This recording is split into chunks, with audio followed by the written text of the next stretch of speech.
Hello everyone and welcome back to Denova academy.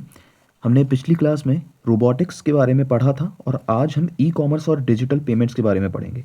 ये दोनों ही topics साथ में चलते हैं, इसीलिए इन्हें एक ही क्लास में पढ़ना ज़्यादा सही रहेगा। आज के समय में जो भी अमेज़ॉन फ्लिपकार्ट से आप शॉपिंग करते हैं तो उसमें जो पेमेंट आप करते हैं वो डिजिटल पेमेंट है, इसीलिए इन दोनों टॉपिक्स को हम साथ में पढ़ेंगे। तो सबसे पहले ई कॉमर्स होता क्या है।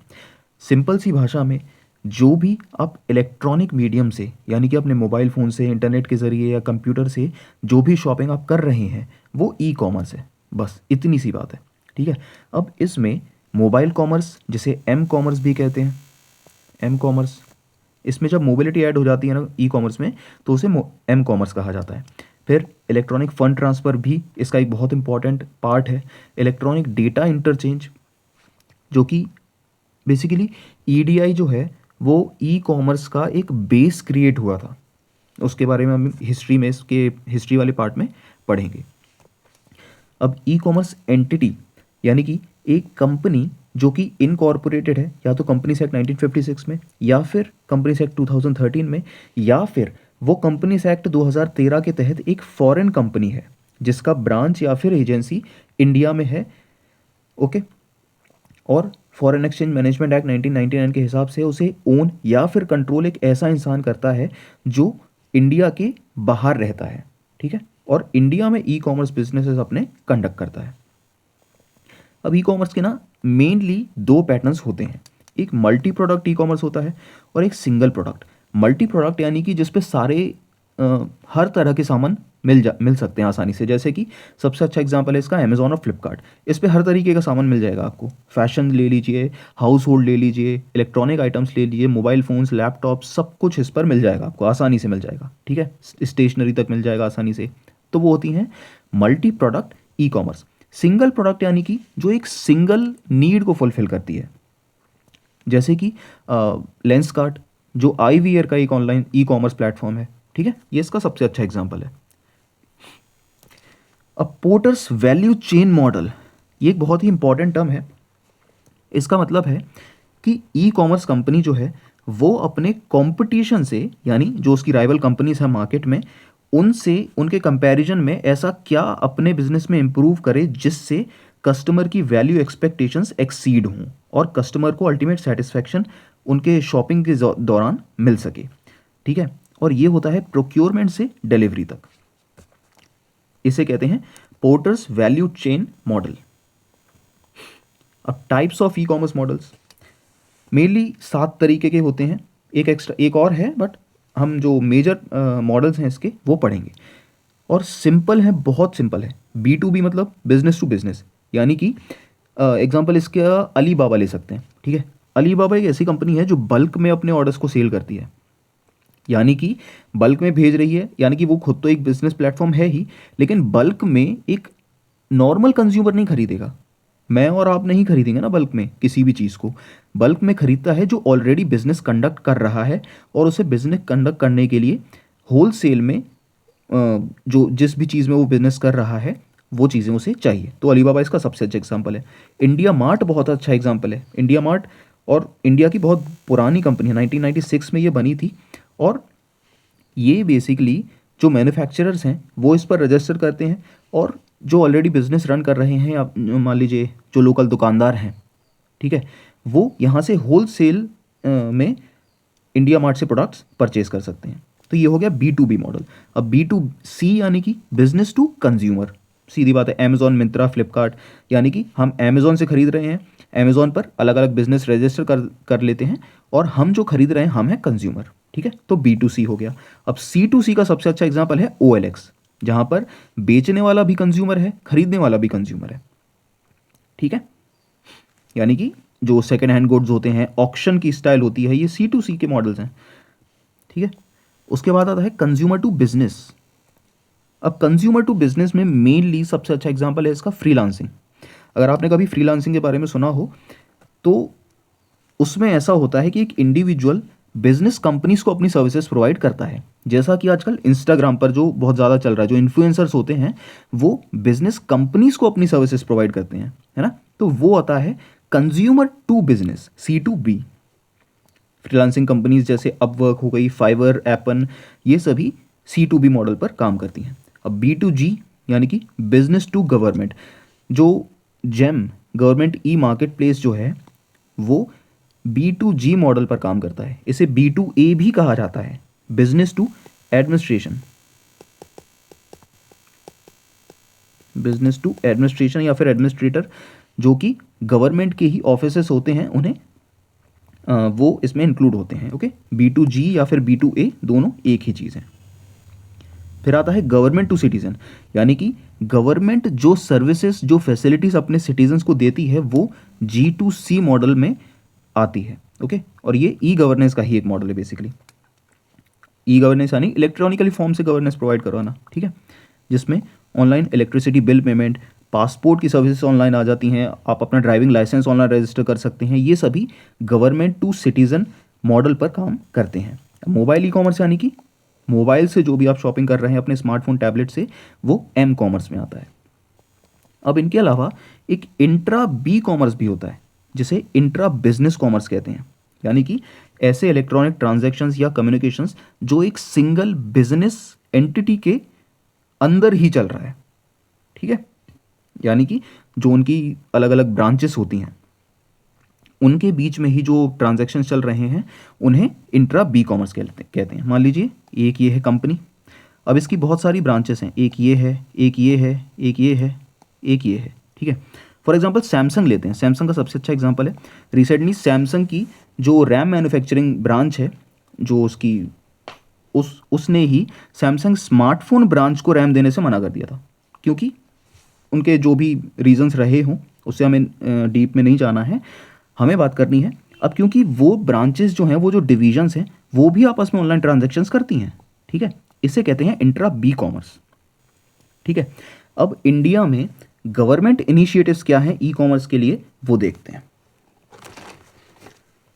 फरवरी 2019 में एक ड्राफ्ट गवर्नमेंट ने तैयार किया नेशनल ई कॉमर्स पॉलिसी के लिए, 6 इश्यूज़ को बेसिकली देखने के लिए, ठीक है। E commerce market places, regulatory issues, infrastructure development, data, stimulating domestic digital economy और export promotion through e commerce. और ये सभी जो इश्यूज़ हैं, इन सभी को एड्रेस करना ई कॉमर्स के लिए बहुत इंपॉर्टेंट है, और आने वाले समय तक ऑलमोस्ट 2030 तक एक बहुत बड़ा e commerce consumer market India बन जाएगा, जो कि ऑलरेडी है, लेकिन 2030 तक एक माइलस्टोन अचीव कर लेगा इंडिया, ठीक है। और ई कॉमर्स में इंडिया में फॉरेन डायरेक्ट इन्वेस्टमेंट 100% अलाउड है, लेकिन इसकी कुछ रेस्ट्रिक्शंस भी हैं, जैसे कि B2B मॉडल्स में सिर्फ ऑटोमेटिक रूट के जरिए, और B2C में मार्केट प्लेस पर, ठीक है। इसमें 100% FDI गवर्नमेंट ने अलाउ की हुई है। अब गवर्नमेंट पॉलिसीज़ क्या है, नेशनल ई कॉमर्स पॉलिसी, जो ये अभी सिर्फ ड्राफ्ट है, ओके, ये अभी लागू नहीं हुआ है।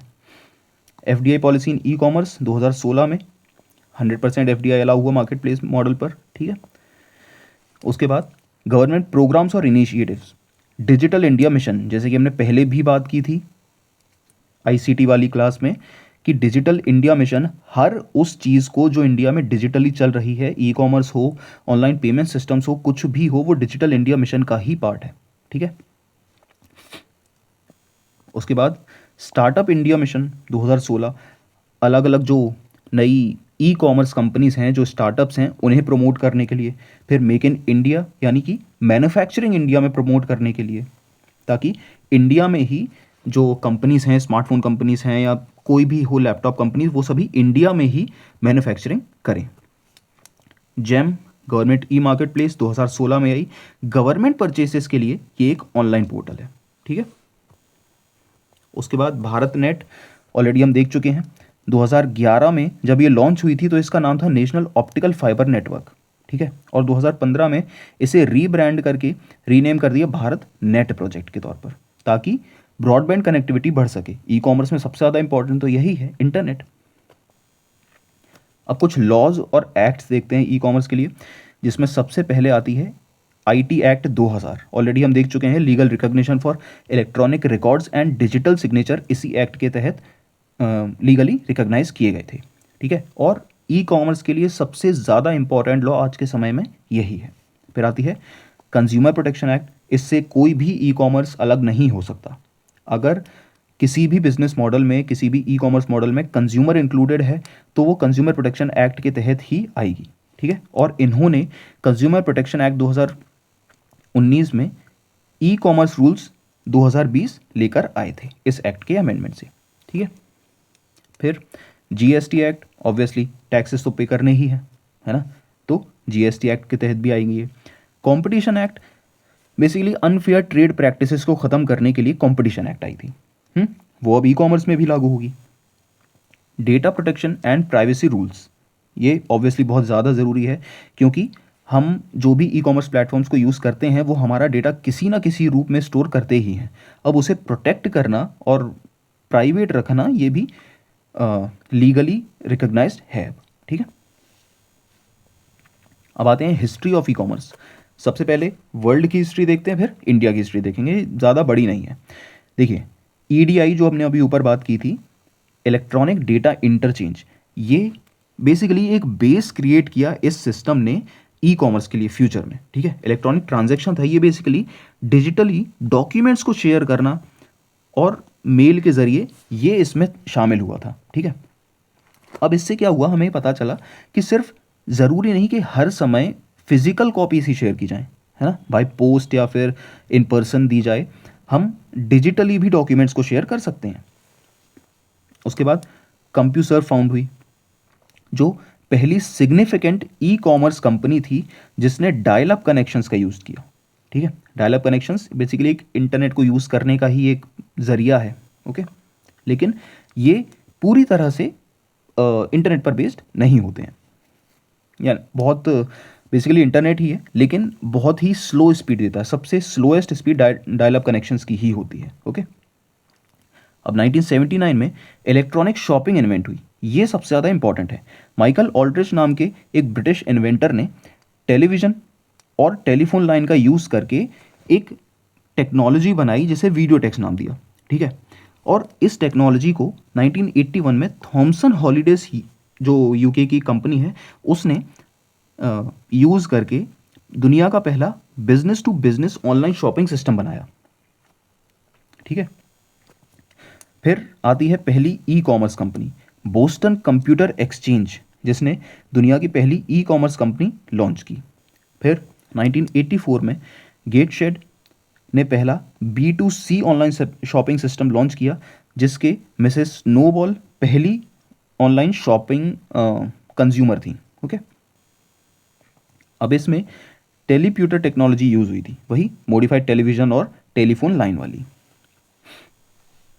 उसके बाद आता है इंटरनेट वाला एरा, सॉरी। अब यहाँ से मॉडर्न ई कॉमर्स का जन्म हुआ है। जब इंटरनेट इन्वेंट हुआ आर्पानेट के साथ, और टिम बर्नर्स ली ने वर्ल्ड वाइड वेब इन्वेंट किया, ठीक है। उसके बाद शुरू हुआ ई कॉमर्स का एक बूम कह सकते हैं इसे, ठीक है। सबसे पहले 91 में इंटरनेट जो है वो पब्लिक के लिए ओपन हुआ।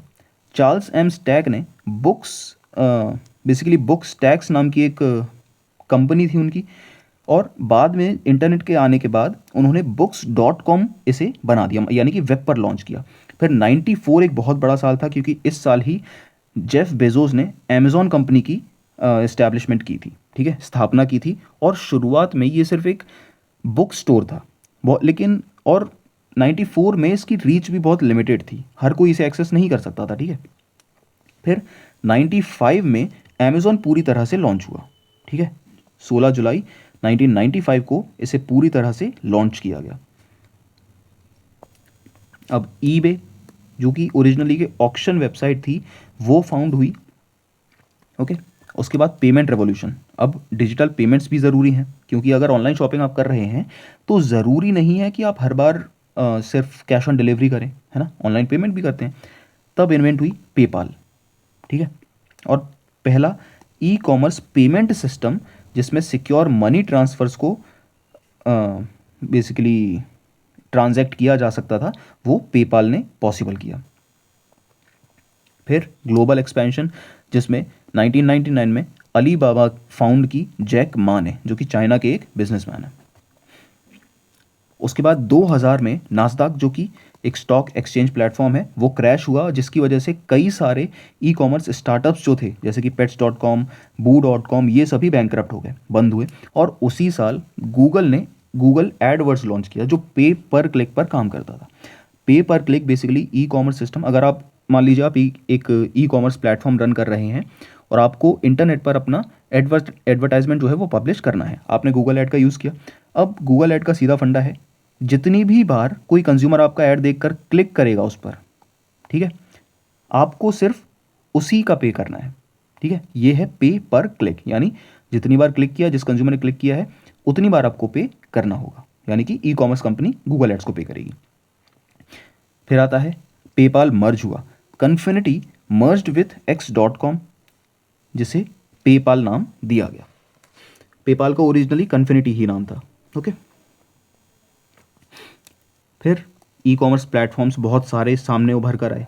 उसके बाद 2005 में मोबाइल और सोशल एरा शुरू हुआ। अब सोशल कॉमर्स भी एक टर्म होता है, ठीक है, सोशल कॉमर्स अभी समझ में आएगा पूरा।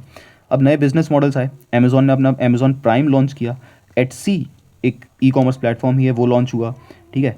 मोबाइल कॉमर्स, ईबे ने अपनी मोबाइल ऐप लॉन्च की, ठीक है।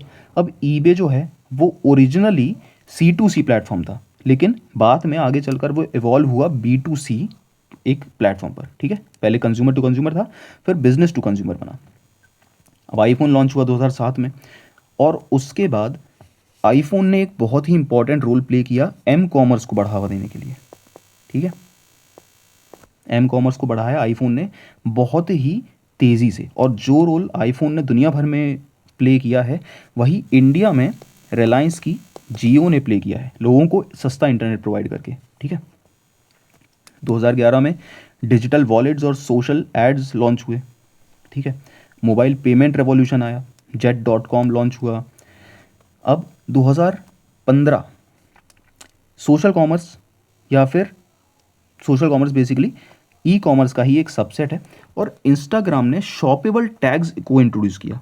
शॉपेबल टैग्स के ज़रिए अब इंस्टाग्राम पर हर कोई जो छोटा बिजनेसमैन भी है, वो अपना कंटेंट शेयर करके सामान सेल कर सकता है, ठीक है, सिर्फ इंस्टाग्राम के ज़रिए। उसे किसी भी ई कॉमर्स प्लेटफॉर्म पर रजिस्टर करने की ज़रूरत नहीं है, किसी को अपना कमीशन नहीं देना, आसानी से वो इंस्टाग्राम पर अपने शॉपेबल टैग्स का यूज़ करके सामान को बेच सकता है अपने, ठीक है। फिर अब 2020 में जब पैंडेमिक आया, तब ई कॉमर्स प्लेटफॉर्म्स बहुत ज़्यादा बूम हुए, ठीक है, बहुत ज़्यादा ही आगे बढ़ गए, क्योंकि घर से कोई निकल नहीं सकता था और सामान सबको चाहिए, ज़रूरत है सबको, इसीलिए ई कॉमर्स प्लेटफॉर्म्स बहुत ज़्यादा आगे बढ़े। अब ओमनी चैनल रिटेल, जिसमें buy online pickup in store, ये प्लेटफॉर्म, ये जो सिस्टम है, ये इंडिया में रिलायंस डिजिटल ज़रूर ऑपरेट करता है, यानी कि आप रिलायंस डिजिटल के स्टोर में जाकर कोई भी ऑर्डर करिए ऑनलाइन, ठीक है, अपने फ़ोन से ऑनलाइन ऑर्डर कर दीजिए, और स्टोर में जो भी आपका ऑर्डर आईडी है या जो भी है, वो स्टोर में आप शेयर कर दीजिए और वहाँ से पिकअप कर लीजिए, आपको वेट भी नहीं करना बिल्कुल भी, ठीक है। अब ई कॉमर्स की प्राइमरी एक्टिविटीज़ में इनबाउंड लॉजिस्टिक्स आता है सबसे पहले, यानी कि जो भी सामान है, अब देखिए ई कॉमर्स खुद सामान बनाए ये ज़रूरी नहीं है ना। ई कॉमर्स में कई सारे बिजनेसमैन रजिस्टर करते हैं और वो अपना सामान फिर ई कॉमर्स को भेजते हैं। मान लीजिए अमेज़ॉन का एक गोडाउन है, ठीक है, वहाँ पर कई सारे दुकानदारों ने अपना सामान भेज दिया। अब इस सामान को मैनेज करना, ठीक रखना और उसकी सारी काउंटिंग वगैरह करना, ये सभी अमेज़ॉन का काम है, ये इनबाउंड लॉजिस्टिक्स में आएगा। फिर आता है ऑपरेशंस, यानी कि जो अमेज़ॉन की वेबसाइट है, प्लेटफॉर्म है, उसे मैनेज करना, जो भी ऑर्डर्स आ रहा है उसे सेलर तक पहुंचाना, ये अमेज़ॉन का काम है, ठीक है। यूज़र इंटरफेस को मैनेज रखना, पेमेंट सिस्टम को सही रखना, ये सब कुछ। फिर आता है आउटबाउंड लॉजिस्टिक्स, यानी कि अब अमेज़ॉन के जो गोडाउन में जो सामान रखा हुआ था, जो सेलर्स ने भेजा था, वो जाएगा कंज्यूमर के पास, ये होगा आउटबाउंड लॉजिस्टिक्स, ठीक है। मार्केटिंग एंड सेल्स, ये तो सिंपल है, सोशल मीडिया के ज़रिए डिजिटल मार्केटिंग, ये सब इसमें आएगा। और अब ये सब सेल जब कंप्लीट हो गई, तो उसके बाद सर्विस और कस्टमर सपोर्ट, मान लीजिए कोई सामान ख़राब निकला या टूटा हुआ निकला, तो कस्टमर सपोर्ट भी तो ज़रूरी है, वो भी तो चाहिए। तो ये सब प्राइमरी एक्टिविटीज़ में आएगा ई कॉमर्स की। अब इंडिया में ई कॉमर्स की हिस्ट्री ये अच्छी है इंडिया में। देखिए 95 में इंडिया में आया इंटरनेट, ठीक है, और इस समय पर ई कॉमर्स की पहली वेव इंडिया में आने वाली थी 95 से 2000 के बीच में ही। 96 में इंडिया मार्ट लॉन्च हुआ, ठीक है, जिसे दिनेश अग्रवाल और ब्रजेश अग्रवाल ने लॉन्च किया, और ये B2B मार्केट प्लेस है, आज भी है इंडिया मार्ट, और बहुत अच्छा प्लेटफॉर्म है, ठीक है। अब इंडिया की पहली e commerce website Fab Mart नाम की एक वेबसाइट, जिसे बाद में फैब मॉल नाम दिया गया, वो के वैथीश्वरन ने लॉन्च की थी, और ये शुरुआत में एक ऑनलाइन म्यूज़िक स्टोर थी जहाँ पर सीडीज़ मिलती थी, ओके, और ये इंडिया की पहली ई कॉमर्स वेबसाइट बनी। फिर 2002 में IRCTC आई, गवर्नमेंट की वेबसाइट, जो कि पहली मास मार्केट ई कॉमर्स बनी, जहाँ पर आप ऑनलाइन टिकट बुकिंग सिस्टम जो था वो इसमें इंट्रोड्यूस किया गया था, ठीक है। फिर 2003 में air Deccan online travel company बनी, ईबे इंडिया आई, ठीक है। अब ईबे जब इंडिया आई तो ईबे ऑलरेडी एक ऑक्शन प्लेटफॉर्म था, है ना, ऑनलाइन ऑक्शन प्लेटफॉर्म था, और उसने इंडियन कंपनी Bazi.com को, जो खुद भी एक ऑक्शन का प्लेटफॉर्म था जिसे अविनाश बजाज ने बनाया था, उसे एक्वायर किया और इंडिया में एंट्री की ईबे ने। 2005 में मेक माई ट्रिप, जो कि 2000 में ही फाउंड हुई थी, लेकिन उसने अपना जो ई कॉमर्स बिजनेस है वो 2005 में शुरू किया। फिर 2007 में बनी फ्लिपकार्ट, ठीक है, और फ्लिपकार्ट को सचिन बंसल और बेनी बंसल ने फाउंड किया था, और इसके पहले साल में सिर्फ 6 बुक्स इन्होंने शिप की थी। अब सचिन और बेनी बंसल जो हैं वो अमेज़ॉन के फॉर्मर एम्प्लॉयज़ थे, और उन्होंने अमेज़ॉन से निकलकर फ्लिपकार्ट बनाई थी। फिर 2007 में ही मिंत्रा भी बनी, जिसे मुकेश बंसल और आशुतोष लवानिया ने बनाया था, और विनीत सक्सेना ने। और ये शुरुआत में मिंत्रा जो है वो ऑनलाइन पोर्टल है कस्टमाइजिंग गुडीज़ के लिए, यानी कि आप कस्टमाइज गुड्स को मिंत्रा से खरीद सकते थे पहले। अब आया कैश ऑन डिलीवरी। 2010 में कैश ऑन डिलीवरी जो है वो फ्लिपकार्ट ने शुरू किया, ठीक है, और ये बहुत ही एक अच्छा मूव था, क्योंकि अगर मान लीजिए उस समय 2010 तक ऑनलाइन शॉपिंग ट्रस्टेबल नहीं था इंडिया में, ओके। अब लोगों को लगता था कि अगर हम पहले ही पेमेंट कर देंगे और फिर सामान हमें रिसीव नहीं हुआ तो हमारे पैसे चले गए, इसीलिए कैश ऑन डिलीवरी एक बहुत ही इंपॉर्टेंट मूव था फ्लिपकार्ट से, और इसने लॉजिस्टिक स्टार्टअप्स जैसे कि घर पे को बेसिकली सामने आने में या फाउंड होने में हेल्प की। फिर 2010 में स्नैपडील लॉन्च हुआ। फिर 2010 में मिंत्रा ने अपने कस्टमाइजेशन गुड्स से फैशन और लाइफस्टाइल प्रोडक्ट्स की तरफ मूव किया।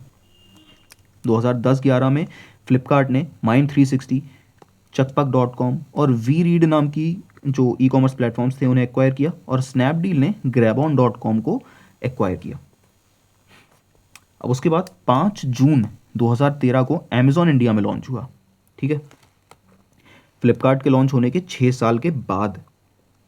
अब 2014 में फ्लिपकार्ट ने अपना पहला बिग बिलियन डे लॉन्च किया, जो बिग बिलियन डे सेल जो आज हम देखते हैं दिवाली के 1-2 महीने पहले होती है वो, और पहली जो सेल थी वो कुछ मिनट्स में ही क्रैश हो गई, क्योंकि इतने अच्छे ऑफर्स और कई सारे जो ऑनलाइन शॉपर्स थे, कंज्यूमर्स थे, वो सभी एक साथ शॉपिंग कर रहे थे, और उस समय वेबसाइट फ्लिपकार्ट की जो है या ऐप जो है वो इतनी ज़्यादा एफिशिएंट नहीं थी कि इतने सारे यूज़र्स को हैंडल कर सके।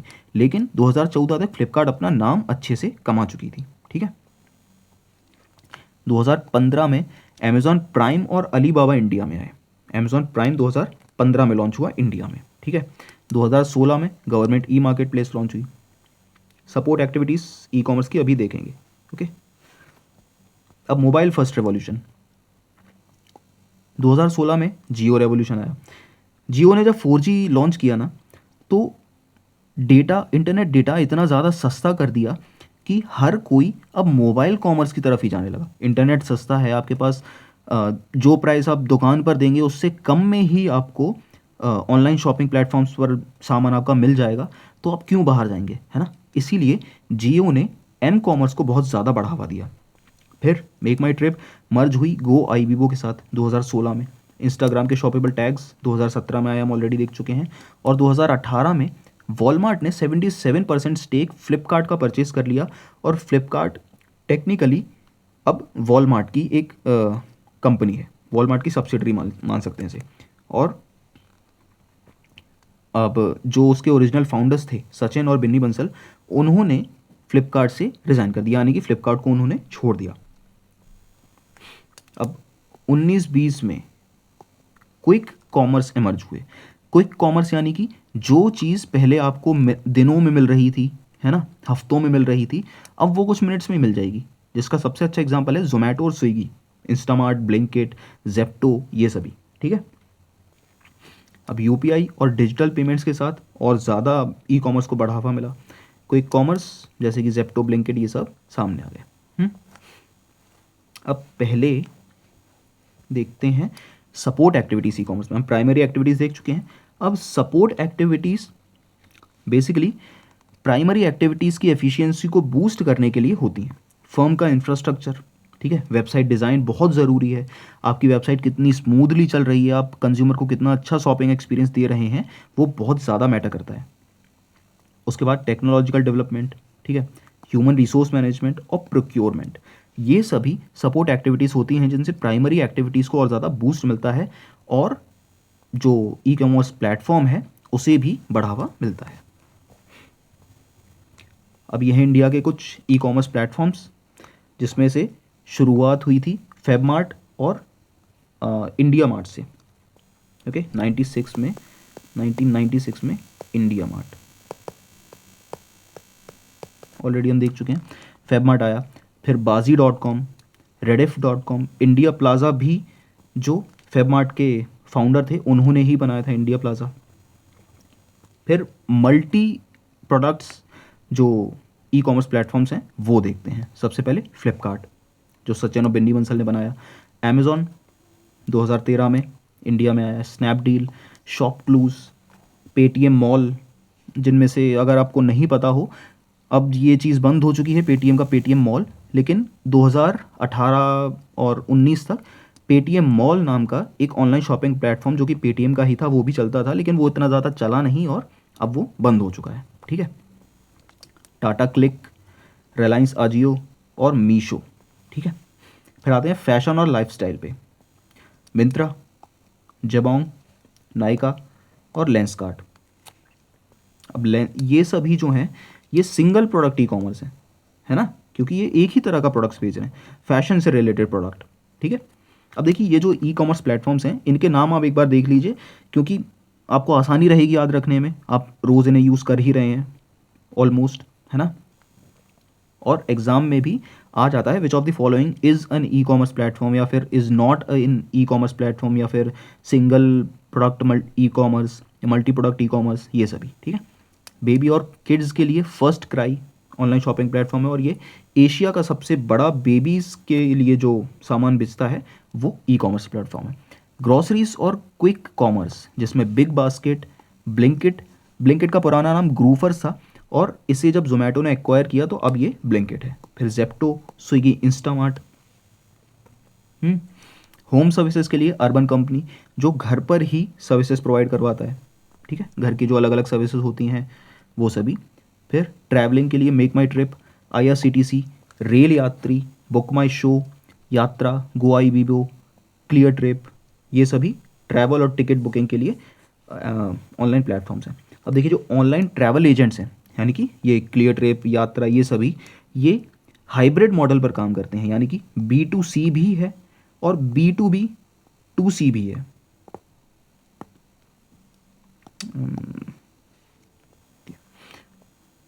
ठीक है। फिर आता है फूड डिलीवरी के लिए जोमेटो और स्विगी। जोमेटो 2008 में ओरिजिनली बना था और इसका पहले फूडी बे नाम था, और इंडिया का पहला फूड यूनिकॉर्न है ये। फिर 2014 में स्विगी बना और ये at present largest food delivery platform है। फिर B2B क्लासीफाइड्स, जिसमें इंडिया मार्ट आता है, 1996 में बना था। क्विकर, OLX, ठीक है, उड़ान, ये सभी B2B और C2C प्लेटफॉर्म्स में आते हैं। उसके बाद फर्नीचर और होम के लिए पेपर फ्राई बहुत बड़ा प्लेटफॉर्म है, आपने ज़रूर नाम सुना होगा। Urban ladder, okay. उसके अलावा रिलायंस डिजिटल 2007 में बना था, रिलायंस रिटेल की ही एक कंपनी है ये। जियो मार्ट, ये भी रिलायंस रिटेल की ही है। और क्रोमा जो कि टाटा ग्रुप की एक कंपनी है, 2006 में बनी थी। अब दुनिया की मेजर ई कॉमर्स वेबसाइट्स, जिसमें अमेज़ॉन, ईबे, इनके आप सिर्फ नाम याद रखिए और ज़्यादा कुछ इसमें पढ़ने के लिए उतना ज़्यादा नहीं है, ठीक है। अली बाबा, अली एक्सप्रेस जो कि इंडिया में पहले बैन हो चुकी थी, 2025 में फिर से आई है। शीन, ये आजकल बहुत ज़्यादा ई कॉमर्स के एड्स जो हैं वो इंटरनेट पर आपको देखने को मिल जाएंगे, और ये 2008 में चाइना में बनी थी लेकिन इंडिया में बैन हो गई थी, और 2025 में इसकी री एंट्री हुई है। वेफेयर, शॉपिफाई और अ, बाकी फिर असोस, ओके, ज़लैंडो, ये सभी, एटसी, शॉपी, ऊबर ईट्स जो कि ऊबर ने ही बनाई थी, जोमेटो की तरह है, और अब जोमेटो ने ही इसे ख़रीद लिया है। बातें हैं डिजिटल पेमेंट स्ट्रक्चर इंडिया में। बहुत ही ज़्यादा इसमें कुछ है नहीं पढ़ने को, छोटा ही टॉपिक है तो जल्दी से कर लेते हैं इसे। अब देखिए, digital payment structure, digital payment क्या होता है?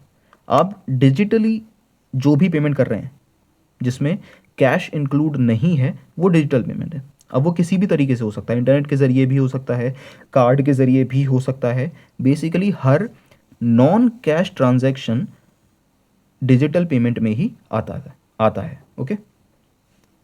और वो इलेक्ट्रॉनिकली होना चाहिए।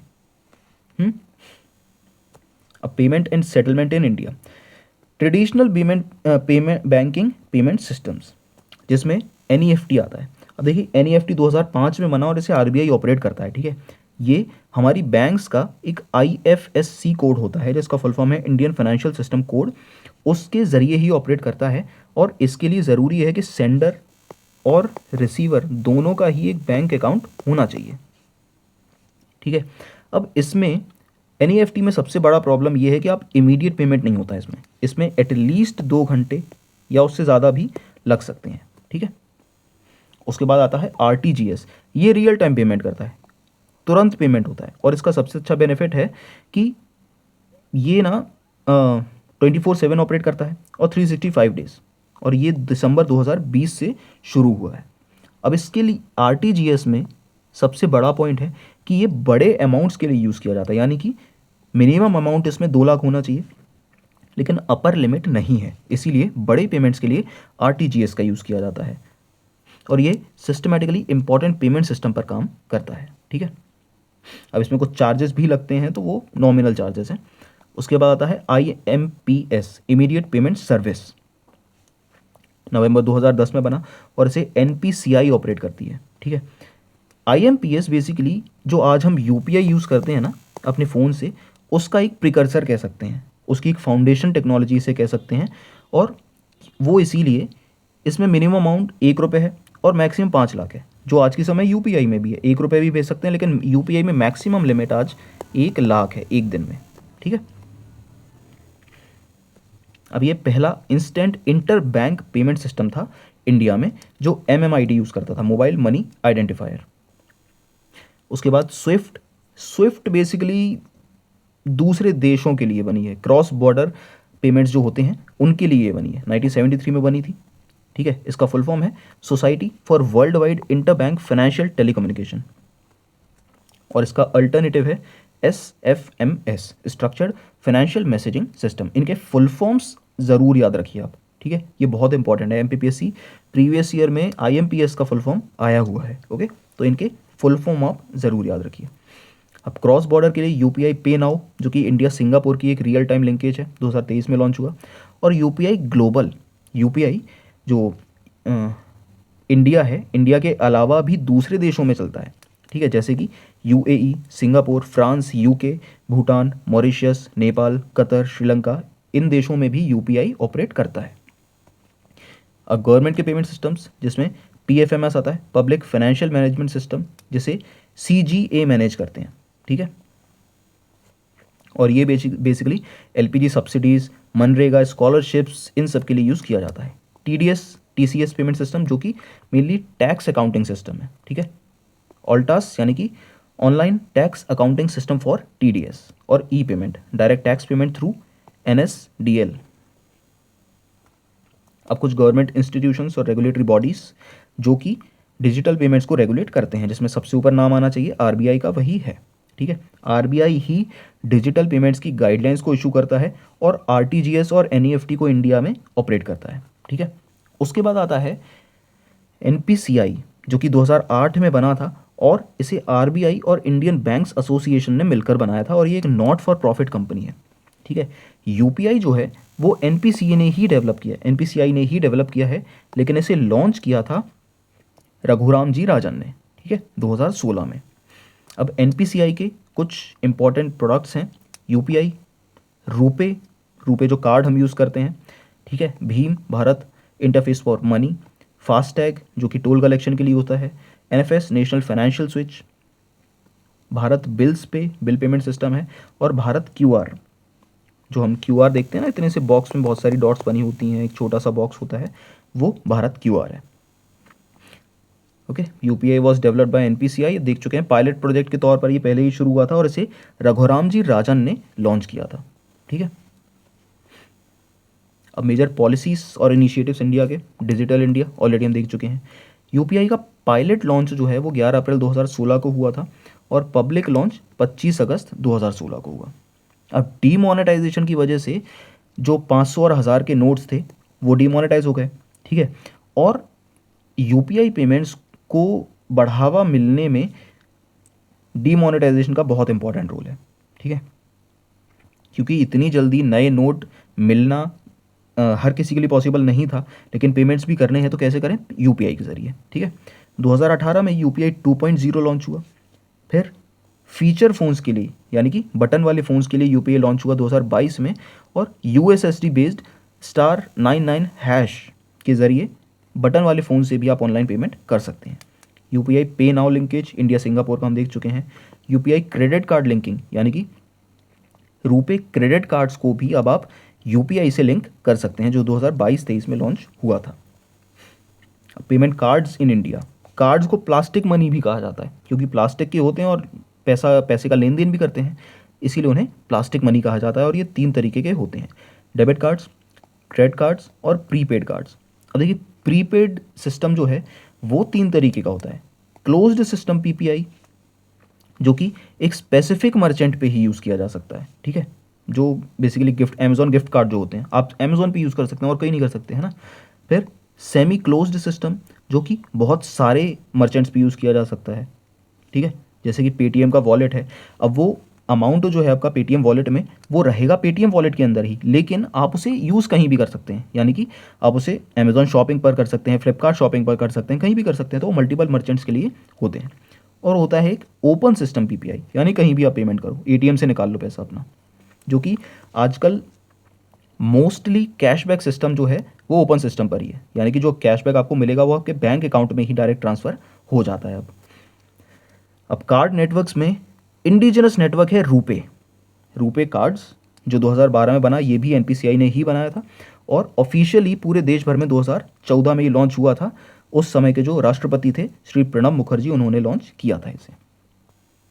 इंटरनेशनली वीज़ा और मास्टर कार्ड्स भी इंडिया में चलते हैं और American express basically premium segment में है। ओके, इसमें कुछ मिनिमम लिमिट्स होती हैं इसके क्रेडिट कार्ड्स में, डेबिट कार्ड्स में, तो ये प्रीमियम सेगमेंट में आते हैं।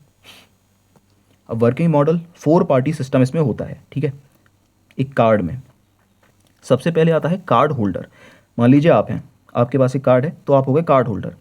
अब आपकी जो बैंक है वो आपकी इशूअर बैंक होगी। ठीक है, जो आपको कार्ड इशू करती है। ठीक है, आपको बैंक से ATM कार्ड मिलेगा ना, तो वो आपकी इशूअर बैंक होगी। फिर एक्वायरर बैंक, यानी कि जिस मर्चेंट को आप पेमेंट करने वाले हैं उसकी बैंक। और कार्ड का नेटवर्क, ये ज़रूरी है, रुपे, वीज़ा, मास्टर कार्ड, ये सभी कार्ड्स के नेटवर्क हैं जो ट्रांजैक्शन को फैसिलिटेट करते हैं। और ट्रांजैक्शन फ्लो जो है वो 3 स्टेप्स में होता है, ऑथराइजेशन, कैप्चर और फिर सेटलमेंट। अब UPI basically open source application programming interface है और रियल टाइम पेमेंट इससे पॉसिबल हो सकता है। अब इसके कुछ मॉडल्स हैं, ट्रांजैक्शन मॉडल्स हैं। P2P यानी कि पर्सन टू पर्सन, यानी आप अपने दोस्त को भेज रहे हैं, अपने भाई को, अपनी फैमिली को भेज रहे हैं, वो P2P पर काम करता है। और ये वर्चुअल पेमेंट एड्रेस का यूज़ करते हैं, मोबाइल नंबर या फिर QR कोड। ऑब्वियसली अगर आपने UPI पेमेंट किया हो तो आपको पता ही होगा ऑब्वियसली, ठीक है। फिर आता है पीयर टू मर्चेंट, यानी कि मर्चेंट्स जो दुकानदार होते हैं, आप उन्हें पेमेंट करते हैं, वो मर्चेंट हो गया। QR बेस्ड, जब भी आप दुकान पर जाएंगे तो उसके बाहर एक ऐसा छोटा सा एक पैम्फलेट सा रखा होगा, उस पर QR कोड होगा और उसमें आप स्कैन करके उसे पेमेंट कर देंगे। फिर आता है पीयर टू बिजनेस, यानी कि जो आप मान लीजिए फ्लिपकार्ट पर जो पेमेंट कर रहे हैं, किसी चीज़ को खरीदते समय फ्लिपकार्ट पर जो पेमेंट हो रहा है उसे P2B कहा जाता है। ये ऑनलाइन शॉपिंग पेमेंट्स में यही आता है, ठीक है। अब कुछ पेमेंट ऐप्स, जिसमें पेटीएम ने और फ़ोनपे ने UPI में बहुत इंपॉर्टेंट रोल प्ले किया है, ठीक है।